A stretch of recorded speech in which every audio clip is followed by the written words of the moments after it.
The book of ईनॉक। आपने अक्सर अपने आप से एक सवाल जरूर पूछा होगा।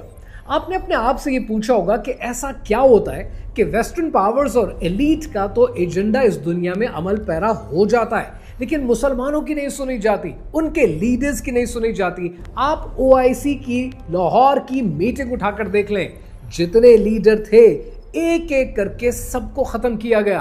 आप सल्तनत उस्मानिया देख लें, आप खिलाफत मूवमेंट देख लें, आप ये देखेंगे कि ऐसा क्या है वेस्ट के पास कि हर बार उनकी तो सुनी जाती है, मुसलमानों की नहीं सुनी जाती। अब ये बात हरगिज नहीं है, क्योंकि हर लीडर करप्ट नहीं हो सकता, हर लीडर हर दौर में गद्दार नहीं हो सकता। ये पिछले 400 साल की तारीख जो मुसलमानों की और इस दुनिया की रही है, उसमें आपकी हिस्ट्री, मुसलमानों की हिस्ट्री इतनी टिंटेड क्यों है? अब इस बात को समझने के लिए आपको एक और टेंजेंट देखना पड़ेगा। आपने अपनी जिंदगी में कुछ नाम जरूर सुन रखे हैं, ये सीक्रेट सोसाइटीज के नाम है। आपने सुन रखा है free masons, illuminati, skull and bone, golden dawn, OTO और न जाने कितनी और सीक्रेट सोसाइटीज के नाम आप ऑलरेडी जानते हैं। लेकिन क्या आपको पता है कि ये सीक्रेट सोसाइटी सीक्रेट इसलिए नहीं है कि ये अपना काम बड़ी सीक्रेसी में करते हैं? ये सीक्रेट इसलिए है क्योंकि ये एक सीक्रेट को दुनिया से छुपाकर सिर्फ अपने कंट्रोल में रखते हैं। एक ऐसा जादुई इल्म इनके पास है जिससे ये दुनिया अपनी मुट्ठी में करते हैं। अब इस बात को समझने के लिए आपको बुक ऑफ ईनॉक को समझना पड़ेगा, और आपको यह समझना पड़ेगा कि हजरत नूह अलैहिस्सलाम की कश्ती से पहले, उनकी दुनिया से पहले इस दुनिया में क्या हो रहा था, कहानी क्या है, आइए समझते हैं।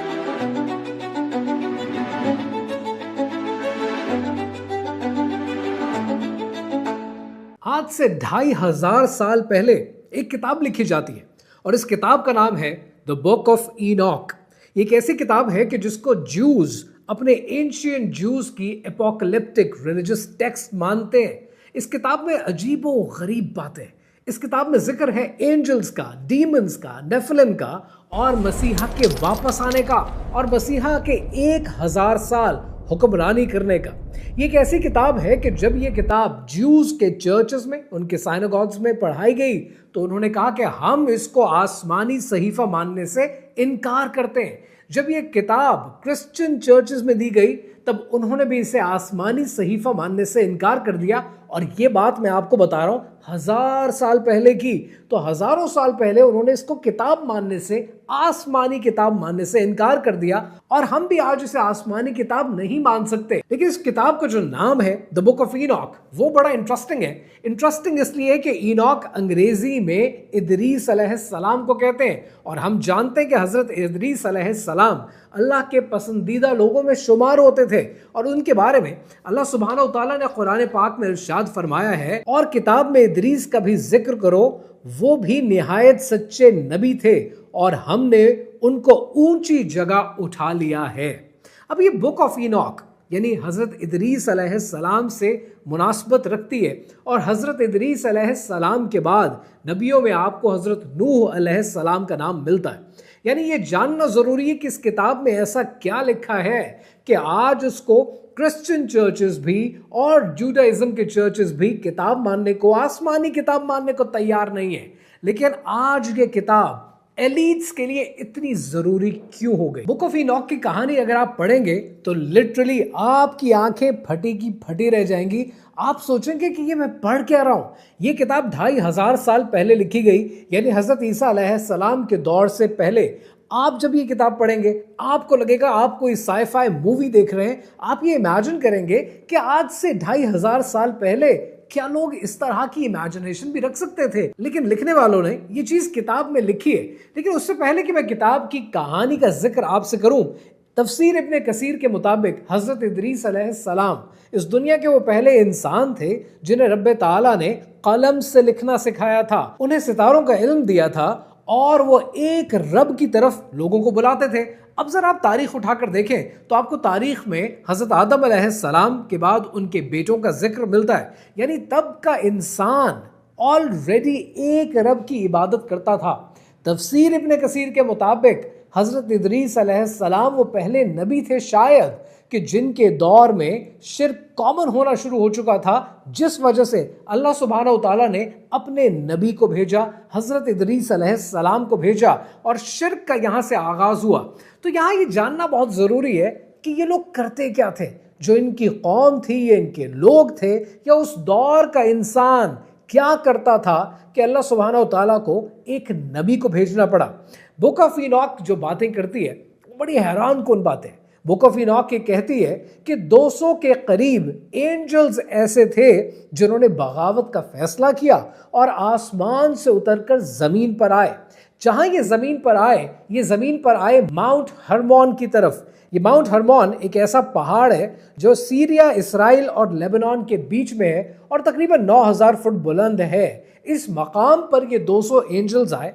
अपनी समझ के लिए आप 2 मिनट के लिए एंजल्स की जगह डीमन का लफ्ज लगा दें, क्योंकि बीइंग मुसलमान आपका और मेरा ईमान है कि फरिश्ते अपनी मर्जी से कुछ नहीं करते, जो उन्हें हुक्म दिया जाता है वो वही करते हैं जो अल्लाह सुब्हानहू तआला चाहता है। तो 1 मिनट के लिए मान लेते हैं ये डीमंस थे। ये डीमंस 200 के करीब इस पहाड़ की तरफ आए। यहां पर आने के बाद इन्होंने फैसला किया कि हम दुनिया की 200 औरतों को हामला करेंगे, प्रेग्नेंट करेंगे, और उनसे जो बच्चा पैदा होगा वो आधा डीमन होगा और आधा इंसान होगा। और जो बच्चा पैदा हुआ उसका नाम रखा गया नेफिलिम। आज तारीख में उसे नेफिलिम कहा जाता है। ये एक फिक्टिशियस कैरेक्टर भी हो सकता है, सिर्फ एक कहानी भी हो सकती है, लेकिन ये नेफिलिम था क्या? नेफिलिम का जिक्र आपको जेनेसिस में भी मिलता है, क्योंकि वहां पर जिक्र जायंट का है। तो जायंट से मुराद शायद नेफिलिम की ली जाती है।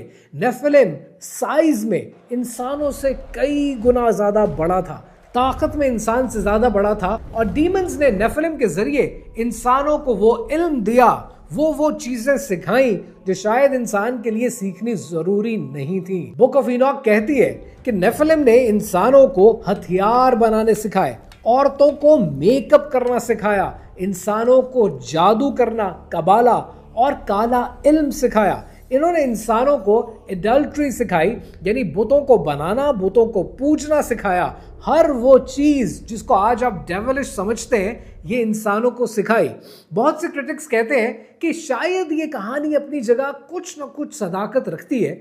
अल्लाह सुब्हानहू तआला कभी भी कबाला और काले इल्म को इंसानों को नहीं सिखाएगा, और ये डीमंस के जरिए इंसानों में फैला। लेकिन बुक ऑफ इनॉक कहती है कि ये नेफिलिम साइज में इतने बड़े थे कि अगर समंदर में तूफान भी आ जाए तो उनके घुटनों तक लगता था, और ये दुनिया में फैलना शुरू हो गए, दुनिया के रिसोर्सेज खाने शुरू कर दिए। और जो सबसे बुरा काम किया, वो सबसे बुरा काम ये कि जब औरतों को हामला किया और उसके बाद ये इल्म इंसानों को दिया, जो कि काला इल्म है, ये इल्म जब इंसानों तक पहुंचा तो बेसिकली थ्रू नेफिलिम इंसान की म्यूटेशन हो चुकी थी, इंसान की जेनेटिक मॉडिफिकेशन हो चुकी थी। और शायद अगर 1 मिनट के लिए मान ले कि ये कहानी सच्ची है, तो इसका साफ साफ मतलब ये है कि अल्लाह सुब्हानहू तआला को अपनी क्रिएशन के अंदर, अपनी तख्लीक के अंदर छेड़छाड़ बिल्कुल पसंद नहीं।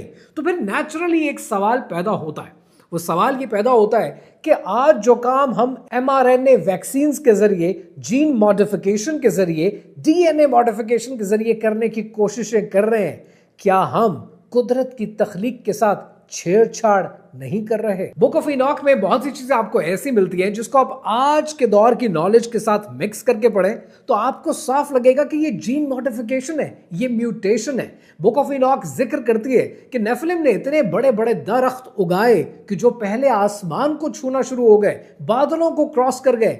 आज आपको दुनिया में ऐसे बहुत से दरख्तों के स्ट्रक्चर्स मिलते हैं, उनकी बेसिस मिलती हैं, लेकिन दुनिया में आपको ये बताया गया कि ये दरख्त नहीं है, ये तो पहाड़ है। लेकिन जब आप उनको गौर से देखेंगे, उनको पढ़ने की कोशिश करेंगे, तो शायद आप बहुत से सवाल खड़े कर दें और बहुत से सवाल पूछना शुरू कर दें। बुक ऑफ इनॉक कहती है कि नेफिलिम ने दुनिया में इतना खून खराबा किया, इतनी तबाही की, इतना फसाद मचाया कि हर वो चीज जो किसी जमाने में फरिश्तों ने कही थी कि ये इंसान दुनिया में जाकर फसाद और खून खराबा करेगा, वो काम तो ऑलरेडी नेफिलिम कर रहे थे।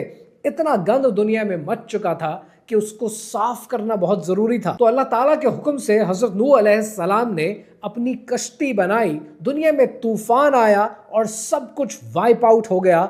And once again the world started from scratch. अब ये सब बातें आपको मिलती हैं बुक ऑफ इनॉक में, लेकिन बुक ऑफ इनॉक के बारे में इस्लामिक स्कॉलर्स ये कहते हैं कि इस किताब की कोई बात ऑथेंटिक नहीं है, किसी बात को प्रूव नहीं किया जा सकता, हर चीज एविडेंस लैक करती है, लिहाजा इसको आसमानी सहीफा मानना तो दूर की बात, बहुत सी बातें बेतुकी लगती हैं। लेकिन सवाल यह है कि अगर इतना कुछ बेतुका है तो आज दुनिया के एलीट्स बुक ऑफ इनॉक को अपने सीनों में दबाकर क्यों बैठे हैं, और इसमें से वो ऐसा कौन सा इल्म है जो जानते हैं जो आप नहीं जानते। हजरत इदरीस अलैहिस्सलाम चूंकि दुनिया के पहले इंसान थे जो कलम से लिखना जानते थे और अल्लाह सुब्हानहू तआला ने उन्हें यह इल्म दे रखा था, तो उन्होंने जब नेफिलिम के बारे में अल्लाह सुब्हानहू तआला से कहा कि इसका इल्म लोगों में फैलता जा रहा है, ये कौमों को खराब किए जा रहे हैं और नेफिलिम आज दुनिया को काले इल्म सिखाए जा रहे हैं, कि इल्म का जो तोड़ अल्लाह सुब्हानहू तआला ने हजरत इदरीस अलैहिस्सलाम तक पहुंचाया। हजरत इदरीस अलैहिस्सलाम ने मार्बल के ऊपर, पिलर्स के ऊपर उसको लिख दिया और तूफान नूह में वो पिलर्स, वो मार्बल्स बहते रहे और सन 1750 में इन एलीट्स ने, दुनिया के एलीट्स ने इस पिलर को, इस मार्बल को ढूंढना शुरू किया और आखिरकार उन्हें ये मार्बल, ये वॉल्ट, ये इल्म मिल गया और इसकी प्रोटेक्शन के लिए इन्होंने सीक्रेट सोसाइटीज शुरू की ताकि ये इल्म दुनिया में कॉमन ना हो सके, सिर्फ चंद लोगों की जागीर बने और जागीर बनने के बाद इस काले इल्म से और इसके तोड़ से ये दुनिया को कंट्रोल कर सके। बुक ऑफ इनॉक बहुत से टॉपिक्स को छेड़ती है जिसे आज आप डीएनए मॉडिफिकेशन, जीन मॉडिफिकेशन और म्यूटेशन के पॉइंट ऑफ व्यू से देख सकते हैं। और अगर इस कहानी में कहीं भी कोई सदाकत है तो उससे एक बात तो बिल्कुल क्लियर होती है कि अल्लाह सुब्हानहू तआला को अपनी तख्लीक में छेड़छाड़ पसंद नहीं। लेकिन आज अगर इस्लामिक पॉइंट ऑफ व्यू से देखें तो बुक ऑफ इनॉक की कोई हैसियत नहीं है। बुक ऑफ इनॉक के बारे में इस्लामिक स्कॉलर्स कहते हैं कि इसकी किसी बात को ऑथेंटिक नहीं माना जा सकता, लिहाजा मुसलमान होने की हैसियत से ये बात तो बड़े वसूख से कही जा सकती है कि अल्लाह सुब्हानहू तआला का वादा बिल्कुल सच्चा है कि तुम ही कामयाब होगे अगर तुम ईमान वाले हो।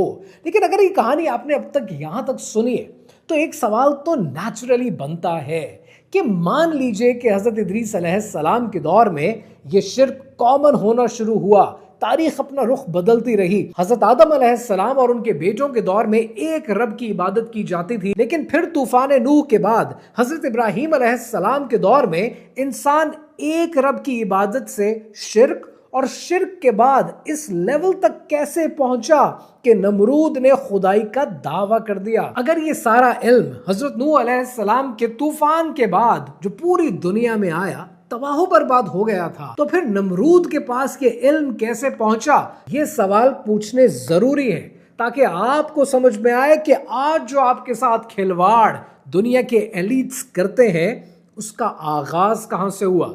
नमरूद के दौर में जो इबादत की जाती थी, आज वही सब कुछ आपको फैशन शोज में, म्यूजिक इंडस्ट्री में, कॉन्सर्ट्स में और म्यूजिक वीडियोस में क्यों दिखाया जाता है? इसके पीछे क्या साजिश है? सवाल पूछने जरूरी है क्योंकि ये कहानी अभी जारी है।